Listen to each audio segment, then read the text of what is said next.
ఏ ఇంటి విలువ వేసుకున్నా కూడా మినిమం కనీసం 10-11 లక్షల నుంచి ప్రాంతాన్ని బట్టి 15 లక్షల దాకా పలికే పరిస్థితి నుంచి మీ బిడ్డ ప్రతి అక్క చెల్లెమ్మ చేతిలోనూ ఇలా 10 లక్షలు విలువ చేసే ఆస్తి 15 లక్షలు విలువ చేసే ఆస్తి మీ బిడ్డ పెట్టాలనుకుంటే అడ్డుకునిందెవరు?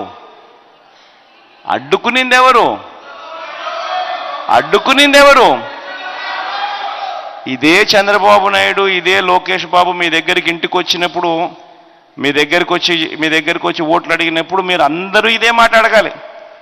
54,000 మందికి అన్న ఇంటి పట్టాలు ఇచ్చే కార్యక్రమం చేస్తే నీకు బుద్ధి జ్ఞానం ఉందాయా, ఎందుకు అడ్డుకున్నావయ్యా అని చెప్పి ఖచ్చితంగా అందరు ఖచ్చితంగా అడగాలి. ఎందుకనంటే రాజకీయాలలో ఉన్నప్పుడు ప్రతి ఒక్కరూ కూడా తెలుసుకోవాల్సింది ఏమిటి అనంటే, జగన్ చేయొచ్చు, అది ఇంకొకరు చేయొచ్చు, కానీ బాగుపడేది పేదవాడు బాగుపడతా ఉన్నాడు. పేదవాడు బాగుపడేటప్పుడు అడ్డుకోవాలని ప్రయత్నం చేసే ఏ రాజకీయ నాయకుడు కూడా రాజకీయాలకు అనర్హుడు అని మాత్రం ఖచ్చితంగా